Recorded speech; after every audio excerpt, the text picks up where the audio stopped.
Welcome back. We'll start with the new topic, that is plague. There is little spelling mistake, that is actually Plague, plague. Okay. When we see the epidemiological triad, the agent is Y pestis and the host factor is all ages and both sexes. Anybody can be a host, okay? Any age group or any genders. And the environment, heavy rainfall and human dwelling is a environmental factor for the plague. Okay, these three are the epidemiological triad. We'll deal that triad in detail. First one is agent. The causative agent of plague is Y pestis, which is present in abundance in blood, spleen, liver and other viscera of infected person. The person who got plague in his blood, spleen and liver, this infection or this bacteria is present. Then it is also present in sputum in case of pneumonic plague. If he is having a pneumonic plague, then in his sputum also it is present. And the natural reservoirs of plague are wild rodents such as field mice, skunks, which are found in mountains, forests and desert. Okay, these are the natural reservoirs, that is field mice and skunks.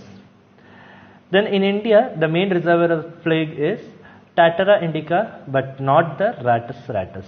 Okay, there are many types of rats. In India, Tattara and indica will spread the infection rather than Rattus rattus. Agent Y pestis is present in infected rodent, fleas and cases of pneumonic plague. Okay, it's present in the infected rodent. Rodent means that mice, and it's also present in fleas and the pneumonic plague patients.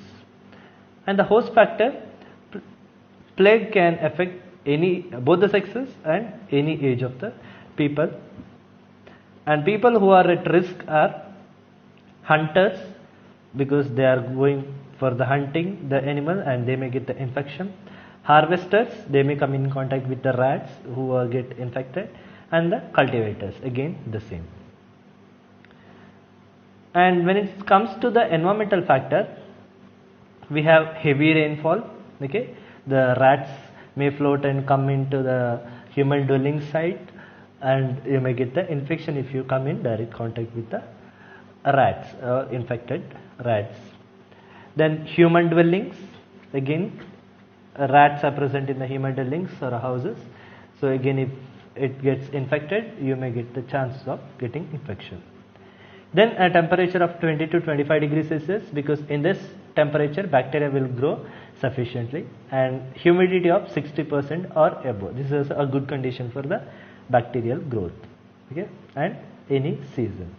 Mode of transmission, it is by rat to rat fleas and from the rat fleas to the man. Okay, commonly rat will get infected, and the fleas which are ingesting the rat like waste or blood or anything, okay, this will get infected.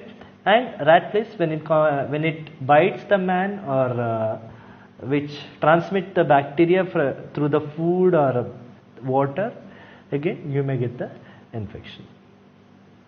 And from the wild rodent directly the man will get affected, and again from man to man, from infected man to man.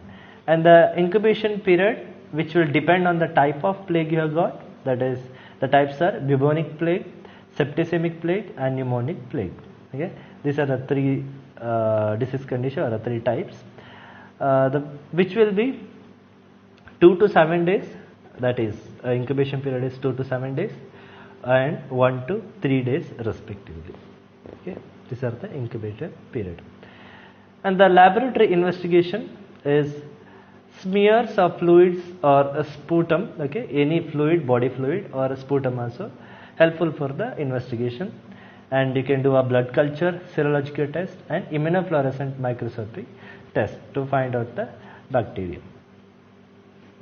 So how you can prevent this conditions or a plague is actually it is not there nowadays, but still you have to take care.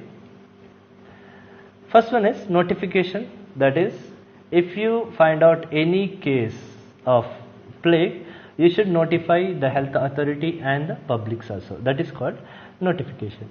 And early diagnosis, if you have any symptoms of plague, immediately you have to go and diagnose it. That those symptoms are fever, painful lymph node enlargement. And you have to isolate the patient, whoever got the disease. And the treatment, you can use streptomycin and tetracyclines. That is, streptomycin you can use 30 mg per kg of body weight in 2 divided dose daily for 7 to 10 days. Like BID 7 days you can use. And again the tetracycline you can use 30 to 40 mg per kg of body weight daily as an alternative or in combination of streptomycin. You can use with the streptomycin or as an alternative with the streptomycin. Again, whichever infected material you have come in contact, if you have found any of the material which are infected with the sputum or discharges of the infected patient, you have to clean it or disinfect it. Then the control of fleas, it is act as a break of the chain of transmission, because it will transmit the infection from the rat to the human. So you have to control the chain of transmission, so you can break it by controlling the fleas. That you can apply the DDT or a BHC so that the fleas can be controlled. Then coming to the environmental sanitation, here you have to improve the housing condition, okay, so that the rats will not burrow and stay in the dwellings, and improve the general sanitation in and around the house. Trap the rodents, okay, whenever you find the rats or mice, you have to trap it, and the further action can be taken. And insufflation of rat burrows with the insecticide dust. If you find anywhere the burrows, okay, burrowings of the or holes, what we call, of the rat, then immediately you have to fill it with the insecticide dust.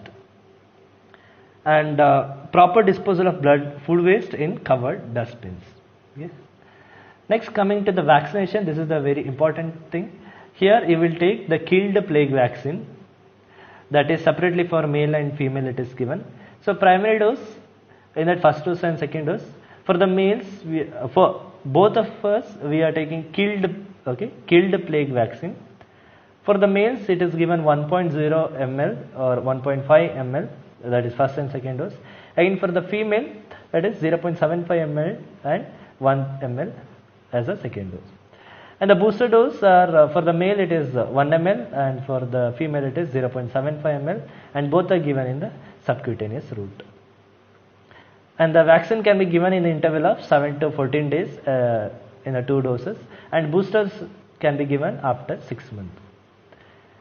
Next, coming to the chemoprophylaxis. Chemoprophylaxis means it is if the person or a healthcare person come in contact with the patient who got infected with the plague, then we are giving the prophylaxis treatment. That is tetracycline or sulfonamide.